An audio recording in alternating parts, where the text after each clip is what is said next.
Hi everybody, कैसे हैं आप लोग। आई होप आप सभी लोग अच्छे होंगे, सेफ होंगे और अच्छे से पढ़ाई भी कर रहे होंगे। This is Ruchika and welcome to my channel. So आज हम कंटिन्यू करेंगे chapter number 4 of business studies, that is planning. और इसमें हम ऑलरेडी एक लेक्चर कर चुके हैं जिसमें हमने काफ़ी सारी चीज़ें पढ़ ली हैं। देखो एक बार मैं आपको दिखा देती हूँ। हमने ये सारे टॉपिक्स पढ़ लिए, हमने मीनिंग कवर कर लिया है, उसके फीचर्स, प्लानिंग के फीचर्स, कैरेक्टरिस्टिक्स, नेचर क्या होता है, उसकी इंपॉर्टेंस क्या है, साथ साथ हमने लिमिटेशंस यानी कि जो 4 टॉपिक्स हैं ये हमारे कवर हो चुके हैं। अब बचते हैं ये सारे टॉपिक्स। इसमें से एक ही जो आपका प्लानिंग प्रोसेस है, ये वाला टॉपिक और प्लान, ये टॉपिक हम क्या करेंगे आज के वीडियो में कवर करेंगे। और टाइप्स ऑफ प्लान्स, ये सारी चीज़ें और डिफरेंसेस जो हैं वो हम नेक्स्ट वीडियो में कवर करेंगे। वो सारा एक टॉपिक में हो जाएगा तो आपके चैप्टर नेक्स्ट वीडियो के साथ ही ख़त्म हो जाएगा। तो आज ये सेकंड लेक्चर है। अगर पिछला वाला वीडियो नहीं देखा है जिसने भी, जिसमें हमने मीनिंग, फीचर्स, इंपॉर्टेंस, लिमिटेशंस ये सब कवर किया है, तो प्लीज़ प्लीज़ प्लीज़ देख लेना। आई बटन पर उसका लिंक मिल जाएगा। अब हम बात करते हैं हमारे आज के वीडियो की। ठीक है, आज के वीडियो में सबसे पहले हमको पढ़ना है कि भाई प्लानिंग प्रोसेस क्या होता है। हम इतनी देर से प्लानिंग की बात कर रहे हैं कि प्लानिंग ये होता है। प्लानिंग हमको ऑब्जेक्टिव्स अचीव करने में हेल्प करती है। हर चीज़ के लिए हम कुछ ना कुछ प्लान करते हैं। फीचर्स में हमने पढ़ा था कि प्लानिंग क्या होती है, परवेजिव होती है, हर जगह होती है, हर काम में प्लानिंग चाहिए होती है। कोई भी काम हम बिना प्लान के नहीं करते हो, छोटा मोटा प्लान दिमाग में होता ही है, राइट। पर ये जो प्लानिंग प्रोसेस है इसके ना काफ़ी सारे स्टेप्स हैं। वो स्टेप्स आपको याद करने पड़ेंगे ऑब्वियसली एज इट इज़। ठीक है, आगे पीछे नहीं कर सकते। और ये मत सोचना कि काफ़ी सारे स्टेप्स हैं तो आपको याद करने में डिफ़िकल्टी होगी। बहुत ईजी स्टेप्स हैं। आप इंग्लिश की लैंग्वेज याद मत करना, आप हिंदी में दिमाग में रखो और वो रियल लाइफ से कनेक्ट करके चलो तो आपको ईजीली याद हो जाएगी सारी चीज़ें, राइट। अब हम मूव करते हैं हमारे प्लानिंग प्रोसेस पे। उससे पहले मैं आपको एक चीज़ दिखाना चाहती हूँ जो कि है ये देखो। मैं कल अपना एनालिटिक्स देख रही थी तो इसमें मैंने देखा कि जितने भी मेरे वीडियोस देखते हो आप लोग, उसमें से ज़्यादातर लोग ऐसे हैं, अराउंड 83.1% जिन्होंने चैनल सब्सक्राइब नहीं किया हुआ है। सिर्फ और सिर्फ 16.9% ने किया है। प्लीज़ प्लीज़ प्लीज़ याद देखो, चैनल सब्सक्राइब कर दिया करो। मैं आप लोगों के लिए इतनी मेहनत करती हूँ, स्लाइड्स बनाना, नोट्स भी मैं पोस्ट कर रही हूँ। हालांकि मेरा चैनल इतना ग्रो नहीं किया है, अभी बहुत टाइम भी नहीं हुआ है मुझे स्टार्ट किए, बट जिस तरीके से मैं आप लोगों की हेल्प कर रही हूँ, you guys can also help me out. और उसके लिए मैं कोई फ़ीस नहीं मांगती हूँ। I just want your subscription of my channel. आप बस से सब्सक्राइब करो, अपने फ्रेंड्स के साथ शेयर करो, वीडियोज़ को शेयर करो। और जो भी आप में फालतू लोग नहीं, रिलेटिव्स, मम्मी पापा, नो, जिनको ज़रूरत है एक्चुअली, जो 11th में है, 12th में है, इकोनॉमिक्स, बिजनेस स्टडीज़ पढ़ना चाहते हैं, क्योंकि मैं बस यही 2 सब्जेक्ट्स पढ़ाती हूँ 11th और 12th के। तो मैं फालतू लोगों को शेयर और उनसे सब्सक्राइब करवाने को नहीं बोल रही हूँ। So please subscribe to my channel. अगर अभी तक नहीं किया है तो आप लोग जब भी देख रहे हो चैनल ज़रूर सब्सक्राइब कर लेना, ठीक है। अब हम यूज़ करते हैं हमारे मेन मुद्दे पर, जो कि है हमारा आपके क्या कहते हैं, प्लानिंग प्रोसेस। ठीक है, ये है आपका प्लानिंग प्रोसेस। प्लानिंग प्रोसेस के एक्चुअली ये स्टेप्स हैं। ठीक है, अब क्या क्या स्टेप्स हैं। सबसे पहले हमें क्या क्या करना होता है, हमको सेट करने होते हैं objectives, setting of the objectives. Second, developing premises, हमको प्रेमिसेस डेवलप करनी है। थर्ड है identifying the courses of action, alternative various courses of action. Fourth है आपका evaluation of different alternatives. Fifth है आपका सेलेक्टिंग एन ऑल्टरनेटिव। सिक्स्थ है implementing the plan. And seventh and last step is follow up. तो ये 7 steps हैं। सातों को हम एक एक करके आराम से डिटेल में समझेंगे, कोई टेंशन की बात नहीं है, ठीक है। आराम से एक एक करके समझते हैं। सबसे पहले हमारा आता है सेटिंग अप द ऑब्जेक्टिव। सबसे पहले हम क्या करते हैं, अगर हमको कोई भी काम करना है, प्लान कर रहे हैं हम कोई चीज़, जैसे अब आप क्या है 12th स्टैंडर्ड में आप प्लान कर रहे हो कि आपको चाहिए भाई 99%, 98%, 95% से आगे ही चाहिए आपको 12th के बोर्ड के एग्ज़ाम्स में। ये आपका ऑब्जेक्टिव है। तो आपने सबसे पहले क्या बनाया, ऑब्जेक्टिव बनाओगे ना, उसी के बेसिस पर तो कुछ प्लान करोगे। जब आपको कुछ ऑब्जेक्टिव ही नहीं है तो आप प्लान क्या करोगे। ये चीज़ हमने आई गेस फीचर्स में भी पढ़ी थी कि ऑब्जेक्टिव होना ज़रूरी है किसी भी प्लान के लिए। जब तक कोई लक्ष्य ही नहीं है, किस चीज़ के लिए प्लान करोगे, नहीं ना। तो सबसे पहले आपको क्या करना है, ऑब्जेक्टिव्स फॉर्मुलेट करने हैं, ऑब्जेक्टिव्स सेटअप करने हैं। Objectives specify what the organisation wants to achieve. Organisation achieve क्या करना चाहती है उसी से वो ऑब्जेक्टिव से ही पता चलेगा। वो चाहती है उसको सेल्स बढ़ाना है, वो चाहती है उसको रेवेन्यू और अर्न करना है, वो चाहती है कि उसकी ना ब्रांड का और ज़्यादा नाम हो जाए, वो पॉपुलर हो, वो और बाहर इंटरनेशनली ट्रेड करना चाहती है, तो कुछ भी ऑब्जेक्टिव हो सकता है, उसी के बेसिस पे आप कुछ ना कुछ प्लान करते हो, ठीक है। Objectives can be set for the entire organisation and stated to each department. पहले पूरी ऑर्गेनाइजेशन के लिए ऑब्जेक्टिव्स बन गए, फिर वो हर डिपार्टमेंट को पास ऑन होते हैं कि आपको ऐसे करना है, आपको इस काम में ये करना है within the organisation, to determine how all the departments would contribute towards overall objectives। तो फिर मिला के पूरे एक ऑब्जेक्टिव ऑर्गेनाइजेशन का एक ऑब्जेक्टिव है जो कि हर डिपार्टमेंट को कन्वे किया जाता है, फिर वो अपने हिसाब से वर्क करते हैं, उस ऑब्जेक्टिव को अचीव करने के लिए अपने हिसाब से कंट्रीब्यूट करते हैं, right. Then these have to percolate down to all the employees. अब ऑर्गेनाइजेशन से डिपार्टमेंट को पास कर दिया, बहुत सारे डिपार्टमेंट के अंडर जो भी एम्प्लॉयज़ हैं उनको पास किए जाएंगे, फिर वो एम्प्लॉयज़ उस हिसाब से कंट्रीब्यूट करेंगे, ठीक है। Employees at all the level so that they understand how their actions contribute for achieving objectives. अब ऑब्जेक्टिव कुछ भी हो सकता है किसी भी तरीके का, जैसे कि to achieve sales, expansion of business, earning more profit, और बहुत सारे हो सकते हैं। अच्छी मार्केटिंग करना, बहुत सारा एडवर्टीजमेंट होना, ब्रांड मेकिंग, कुछ भी ऑब्जेक्टिव हो सकता है। तो फुल मिला के सबसे पहले हमें क्या करना है, ऑब्जेक्टिव सेट कर लिया। अब ऑब्जेक्टिव सेट कर लिया, उसके बाद आप क्या करते हो, उसके बाद सीधा ये नहीं ना कि काम करने लग गए, नहीं, उसके बाद हम क्या करते हैं, प्रेमिसेस डेवलप करते हैं। अब आप लोग कहोगे प्रेमिसेस क्या होता है।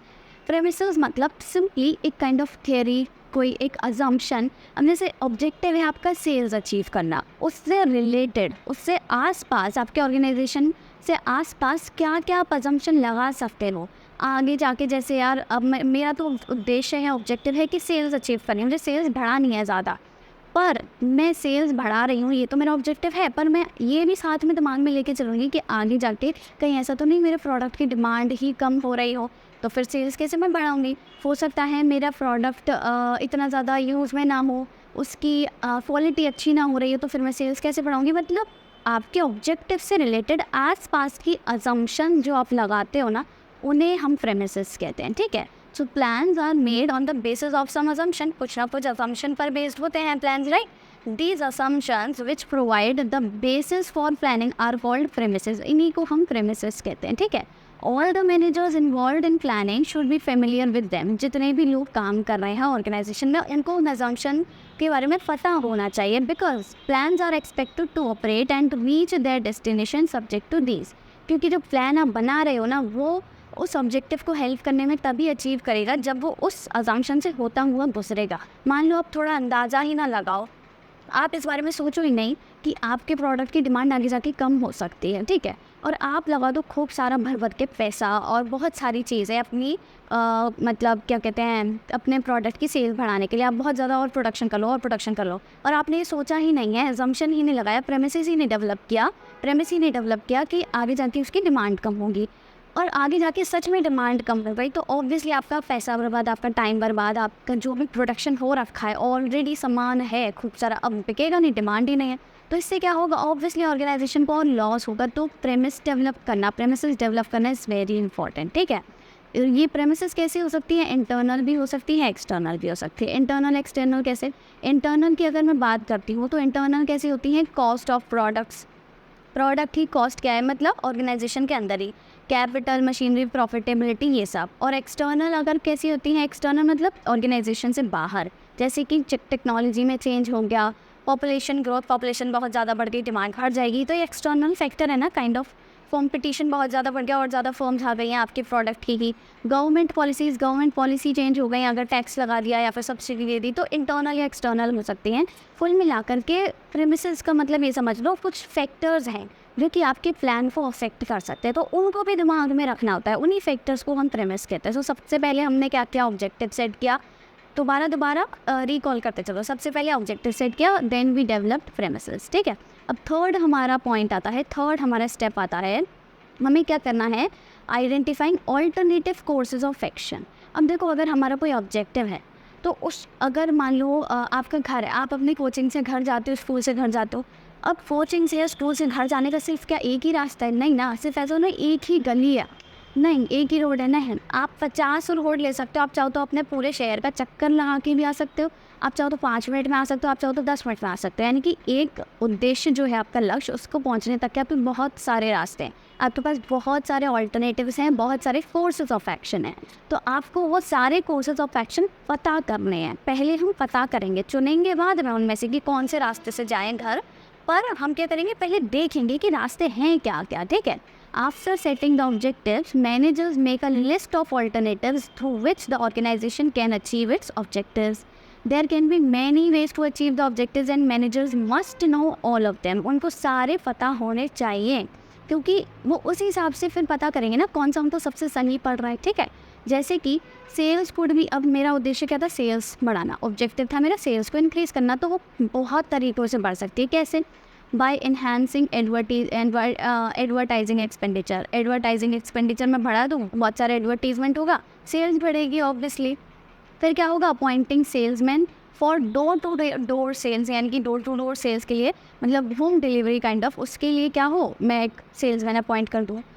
और तीसरा क्या हो सकता है, बाय ऑफरिंग डिस्काउंट। में डिस्काउंट ऑफर कर रही हूँ, सस्ता देख के लोग खिंचे चले आएंगे। By adding more line products, में और ज़्यादा या फिर और अच्छी क्वालिटी के प्रोडक्ट्स बनाना स्टार्ट कर दूँ तो मेरी सेल्स बढ़ेगी। यानी कि बहुत सारे रास्ते हैं।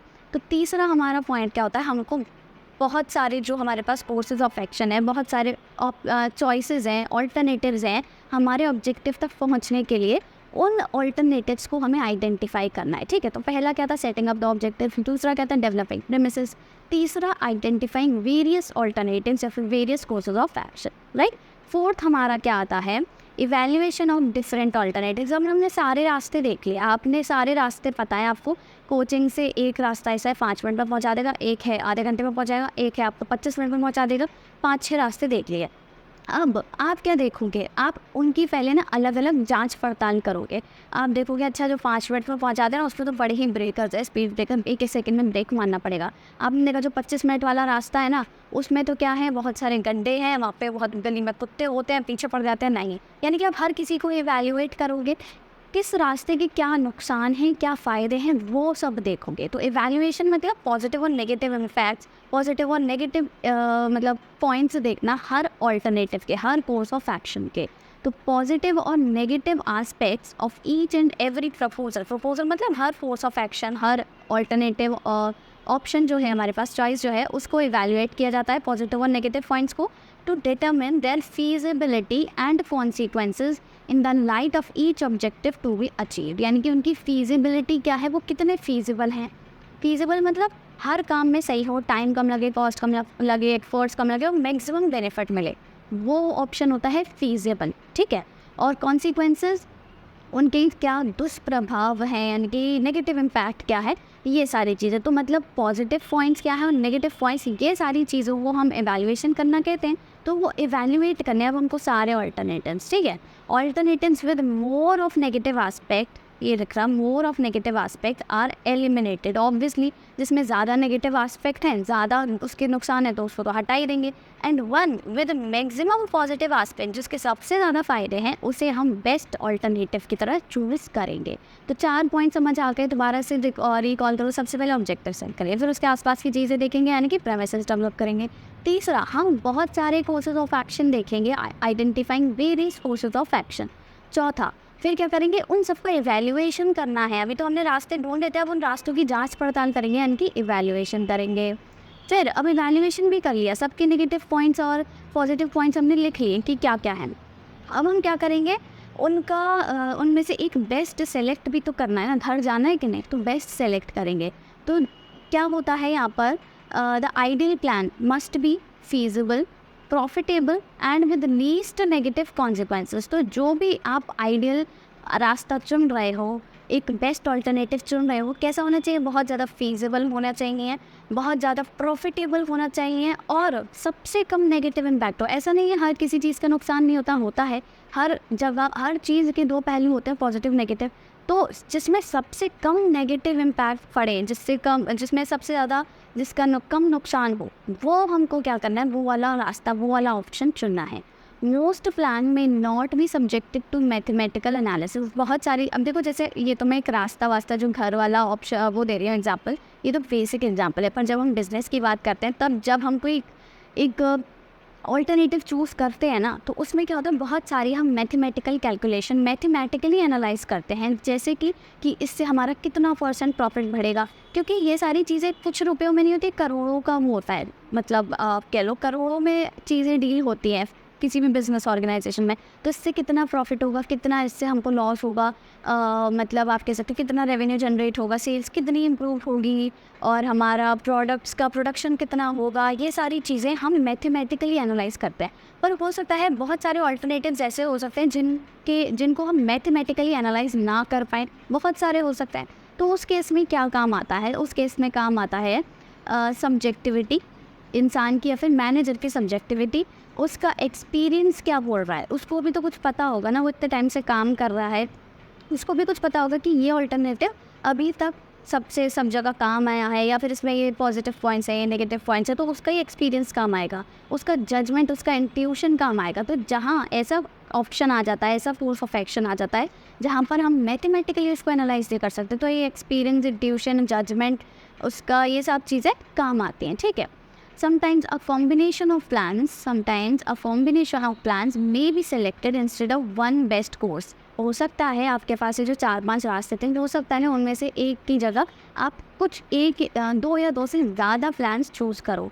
तो क्या हो सकता है, ज़रूरी नहीं कि सिर्फ एक ही सेलेक्ट करना है। मान लो उस एक से काम नहीं चल रहा है, तो आपने सोचा चलो इन दोनों प्लान्स को एक साथ में चलाएंगे, ठीक है। प्लान ए प्लान बी रखते हैं ना, हम देखते हैं। फिर the organisation has to make number of small plans. अब एक बड़ा प्लान बना लिया, उसके ना कुछ छोटे छोटे प्लान्स भी बनाने होते हैं, जैसे कि अब आपने प्लान बना के आपको 99% लेकर आने हैं, ठीक है, 12th में।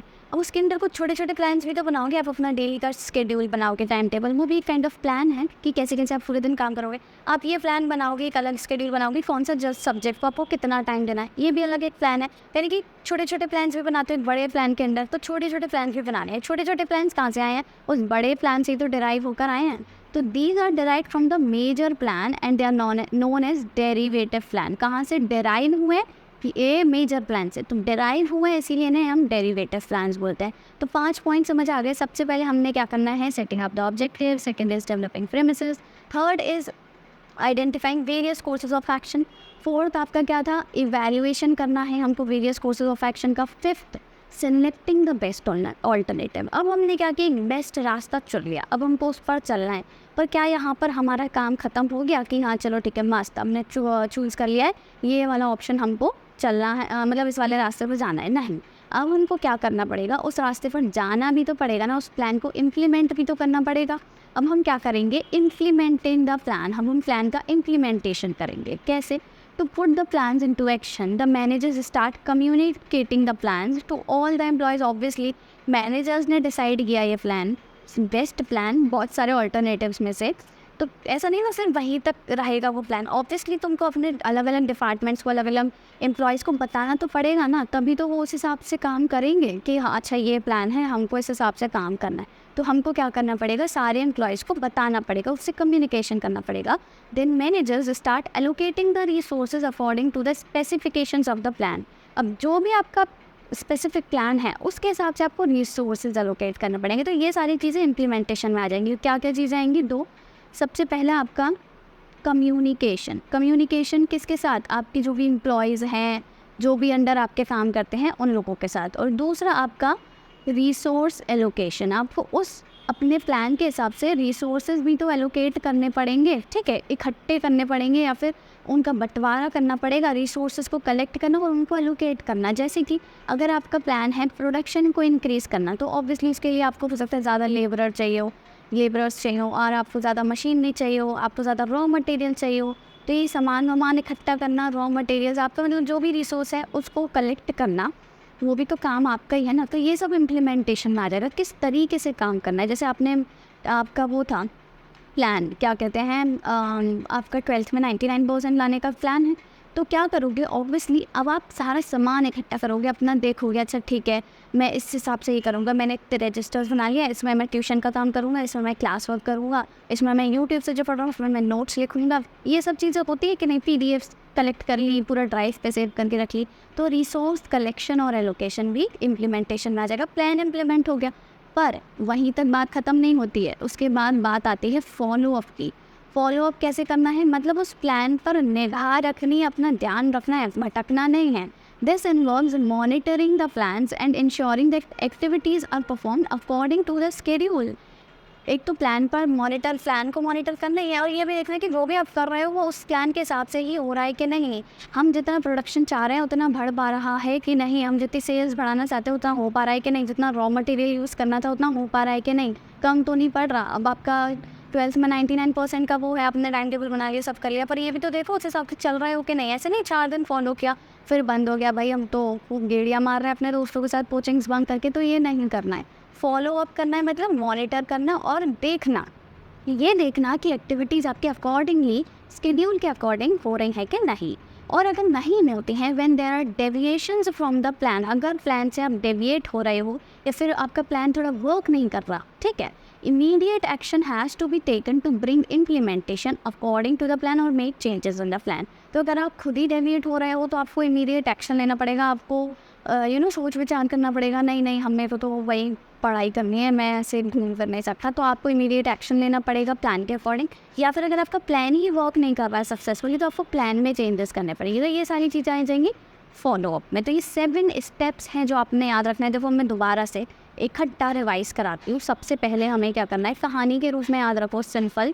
सबसे पहले आप क्या करोगे, सेटिंग ऑब्जेक्टिव्स, ठीक है, ऑब्जेक्टिव सेट कर लिए। फिर आप क्या करोगे, डेवलपिंग प्रेमिसेस, आप क्या करोगे, प्रेमिसेस डेवलप करोगे। फिर आपका तीसरा क्या होता है, आइडेंटिफाई करोगे वेरियस कोर्सेज ऑफ एक्शन। पूरा नहीं लिख रहे हो, अब आपने बहुत सारे रास्ते चुन लिए, उन सब का इवैल्यूएशन करोगे कि कौन सा रास्ता सही है। बहुत सारे उनके पॉजिटिव और नेगेटिव पॉइंट्स देख लेंगे, हम इवैल्यूएशन करेंगे जब, फिर हम उसमें से बेस्ट वाला सेलेक्ट करेंगे, ठीक है, बेस्ट वाला सेलेक्ट कर लिया, हो गया। फिर हम उस रास्ते पर जाएंगे भी तो सही, इम्प्लीमेंट करेंगे उस प्लान को, क्या करेंगे, इम्प्लीमेंट करेंगे। और इम्प्लीमेंट जब हमें कर लिए तो उस पर मॉनिटर करते रहना, उसको उसका ध्यान रखना है कि हम उसके अकॉर्डिंग कर रहे हैं कि नहीं, यानी कि फॉलो। तो सिर्फ ये कुछ कीवर्ड्स याद रखो, पूरी लाइनें याद मत रखो, ऑब्जेक्टिव, प्रेमिसेस, फिर आपका आइडेंटिफिकेशन, इवैल्यूएशन, बेस्ट वाले का सिलेक्शन, फिर इम्प्लीमेंटेशन, फॉलो अप। ये हो गए आपके क्या, ये हो गए हैं आपके क्या है ये, हाँ, प्लानिंग प्रोसेस के स्टेप्स, ठीक है।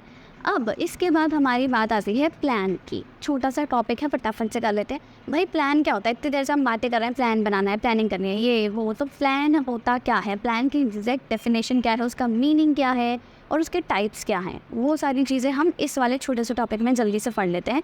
प्लान बेसिकली देखो होता क्या है, it is a specific action, ठीक है, proposed to help the organisation achieve its objectives. एक स्पेसिफिक एक्शन है जो कि प्रपोज किया जाता है, हम प्रपोज करते हैं ना, मतलब अच्छा मेरा ये प्लान है, मेरा ये सुझाव है, तो ये स्पेसिफिक एक्शन है जो कि प्रपोज किया जाता है to help organisation to achieve its objectives. Obviously ये क्या है, काइंड ऑफ डॉक्यूमेंट है that outlines how goals are going to be met. मतलब हम एक डॉक्यूमेंट बना लेते हैं, जैसे आप टाइम टेबल बना लेते हो ना, तो वो क्या है, एक डॉक्यूमेंट ही तो है कि कैसे कैसे काम होना है, कैसे कैसे गोल्स अचीव करने हैं, कैसे कैसे हमको एक्टिविटीज़ करनी है। तो उसका एक काइंड ऑफ डॉक्यूमेंट बना लिया जो कि सारी चीज़ें हमको बताता है कि कैसे हम गोल्स तक पहुँचेंगे। The importance of developing plans is evident from the fact that there may be more than one means of reaching a particular goal. अब ये हम क्यों करते हैं, प्लान क्यों बनाते हैं, प्लान हम इसीलिए बनाते हैं क्योंकि हमारे गोल तक पहुँचने के लिए एक या एक से ज़्यादा रास्ते होते हैं, हो सकते हैं, ठीक है। जैसे कि मैंने बताया बहुत सारे कोर्सेज ऑफ एक्शन हो सकते हैं, पर उनमें से बेस्ट चूज़ करना है, उसके सबके नेगेटिव पॉजिटिव पॉइंट्स देखने हैं। फिर अगर बेस्ट चूज़ कर लिया, वो काम कर रहा है कि नहीं ये भी देखना है, अगर नहीं कर रहा है तो उसको चेंज करना, तो ये सब प्लानिंग के अंदर आ जाएगा। तो प्लान इसीलिए ज़रूरी होता है प्लान बनाना, जिससे कि हम क्या करें, बहुत सारे कोर्सेज ऑफ एक्शन है, सिर्फ बेस्ट वाला चूज़ कर सकें। So with the help of logical plans objectives of an organisation could be easily met. तो ये आपने याद रखना है, प्लान क्या है, सिंपली एक स्पेसिफिक एक्शन है that is proposed to help the organisation to achieve its objectives. और ये काइंड ऑफ डॉक्यूमेंट है जो कि हमको बताता है कि how we can meet our objectives on goals, right. अब प्लान की अगर हम बात करें तो प्लान के देखो कुछ 2 टाइप्स हैं, 2 तरीके के प्लान होते हैं, ठीक है, टाइप्स ऑफ प्लान। अब टाइप्स ऑफ प्लान आपके 2 तरीके के हैं। सबसे पहला है आपका सिंगल यूज़ प्लान, एक आता है आपका सिंगल यूज़ प्लान, और एक आपका आता है स्टैंडिंग प्लान, ठीक है। सिंगल यूज़ प्लान और स्टैंडिंग प्लान, ये दो तरीके के प्लान्स हैं और इनके अंडर भी फर्दर कुछ क्लासिफिकेशन है, वो हम आगे पढ़ेंगे। पर सिंगल यूज़ और स्टैंडिंग ये समझ लेना है। अब देखो नाम से समझ आ रहा है, सिंगल यूज़ क्या है, एक बार यूज़ कर लेते। सिंगल यूज़ पेन होते हैं ना, 2 रुपये 3 रुपये वाले आते हैं, यूज़ एंड थ्रो वाले, तो वही वो हो जाता है kind of single use plan. मतलब एक बार ही काम आएगा, वो प्लान आप बार बार काम नहीं ले सकते हर चीज़ का हर सिचुएशन में, राइट। और स्टैंडिंग प्लान, स्टैंडिंग ऐसे समझ लो कोई इंसान स्टैंड कर रहा है, खड़ा हुआ है, बस खड़े ही रहेगा, मतलब वो प्लान काफ़ी टाइम तक चलेगा, राइट। तो सिंगल यूज़ और स्टैंडिंग प्लान बेसिकली क्या होता है, देखो हाँ, single use plan in a business refers to the plan developed for a one time project. सिर्फ एक टाइम, वन टाइम प्रोजेक्ट के लिए प्लान डेवलप किया जाता है, that has one specific objective, जिसका कि एक स्पेसिफिक ऑब्जेक्टिव है। सिंपल सी डेफिनेशन है, सिंगल यूज़ प्लान क्या है, एक ऐसा plan that is developed for a one time project और इवेंट, और उसका एक ही स्पेसिफिक ऑब्जेक्टिव है। It applies to the activities that do not recur, ऐसी एक्टिविटीज़ जो कि रीअकर नहीं होती, दोबारा नहीं होती। अब जैसे आपने जो 12th के लिए प्लान बनाया है 99% वाला, क्या आप वो जब ग्रेजुएशन में आ जाओगे तब भी वही प्लान बनाओगे? नहीं ना, तब आप अलग तरीके से बनाओगे, तब आप कॉलेज में आ चुके होगे। अब 12वीं बार तो नहीं करोगे ना, ठीक है, वो अलग बात है। फेल हो जाओ, और फेल भी हो जाते हो, वैसे तो नहीं हो, मैं यही चाहती हूँ। बाई चांस कोई इंसान फेल भी हो जाता है तो वो दूसरा प्लान बनाएगा, क्योंकि उसे पता है पहले वाला प्लान काम नहीं किया, तो वो उसी प्लान पर काम थोड़ी करेगा। तो यानी कि ऐसी एक्टिविटीज़ जो कि रिपीट नहीं होती, रीअकर नहीं होती, it is specifically designed to achieve a particular goal, right. बहुत सिंपल भाषा में मैंने लिखा हुआ है, इजीली समझ आ रहा होगा। Such plan is developed to meet the needs of a unique situation. और ये प्लान जैसे हैं जो कि बनाए जाते हैं एक यूनिक सिचुएशन को मतलब आप कह लो अचीव करने के लिए, यूनिक सिचुएशन में। अब ये यूनिक सिचुएशन ही तो है, 12th के बोर्ड्स हैं आपके, ऑब्वियसली आपके लिए अलग सिचुएशन है, तो आप इसके लिए अलग ही प्लान बनाओगे और वो सिंगल यूज़ प्लान होगा। The length of a single use plan differs greatly depending upon the project, और उसकी जो लेंथ है, मतलब कितने टाइम तक वो प्लान चलेगा, ऑब्वियसली वो प्रोजेक्ट पे डिपेंड करता है, वह कितने टाइम तक वो प्रोजेक्ट कंटिन्यू कर रहे हो। मान लो अभी एक कंपनी का ऑब्जेक्टिव है कि इस साल में, अभी 2023 चल रहा है, तो ये फाइनेंशियल ईयर जो है 23-24, इस 24 मतलब इस वाले फाइनेंशियल ईयर के एंड तक उसको सेल्स बढ़ानी है, तो वो प्लान इस साल ये फाइनेंशियल ईयर के एंड तक ही होगा, यानी कि 31 मार्च 2024 तक ही होगा। समझ रहे हो, वहाँ तक सेल्स बढ़ानी है उसको, इतनी 25% सेल्स बढ़ानी है, तो वो वहीं तक काम करेगा। उसकी लेंथ डिफर करती है, वो सोचते हैं कि अगर 1 महीने में बढ़ानी है तो उसकी लेंथ, प्लान की लेंथ 1 महीना हो जाएगी, वो प्लान 1 महीने तक काम करेगा और वो 1 महीने तक चलाएंगे। तो as a single event plan में only last 1 day, while a single project में लास्ट 1 वीक और मंथ्स, यानी कि सिंगल इवेंट प्लान मतलब कुल मिलाकर के इसकी लेंथ डिफर करती है और डिपेंड करती है कि type of project, type of event क्या है। Simply for example, N outline for an advertising campaign. अब कोई एडवर्टाइजिंग कैंपेन है, ठीक है, after the campaign runs its course the short term plan will its relevance. Obviously अब आपका campaign किसके लिए था, एडवर्टीजमेंट के लिए। जैसे एडवर्टीजमेंट जो होता है, जैसे ये समझ लो सबसे बढ़िया जब इलेक्शंस होते हैं तो ये अलग अलग पॉलिटिकल पार्टीज अपना वो नहीं करती हैं एडवर्टीजमेंट, घूम घूम के रैलीज निकालती हैं, वो स्पीकर सब बजता रहता है रोड पे। अब इलेक्शन ख़त्म हो गए तो क्या वो बजेगा कैसे? नहीं, बस इलेक्शन ख़त्म, एक पार्टी जीत गई, बाकी सब हार गई, तो उस प्लान का फिर रेलिवेंस ख़त्म, वो प्लान ख़त्म, यानी कि उसका टाइम पीरियड भी इतना ही था उस हिसाब से। तो ये आइडिया, एक एग्जांपल दिमाग में रखना, यानी कि ये क्या होता है, वो प्लान्स हैं जो कि एक स्पेसिफिक के प्रोजेक्ट और इवेंट के लिए बनाए जाते हैं, जो कि वन टाइम प्रोजेक्ट है, वन टाइम इवेंट है। ये इवेंट या फिर ये प्रोजेक्ट्स रीअकर नहीं होते, इसीलिए प्लान एक बार यूज होकर उसको डिस्कार्ड कर दिया जाता है, बार बार यूज़ नहीं किया जाता है, ठीक है। और इसकी लेंथ डिपेंड करती है on the type of project, on the type of event, ठीक है, जो भी है आपका। अब इसके फीचर्स क्या हैं? फीचर्स देखो वही हैं जो जस्ट अभी मैंने बताया कि they are use only once, ठीक है, they are prepare to meet the demand of a specific situation, अगर कोई है।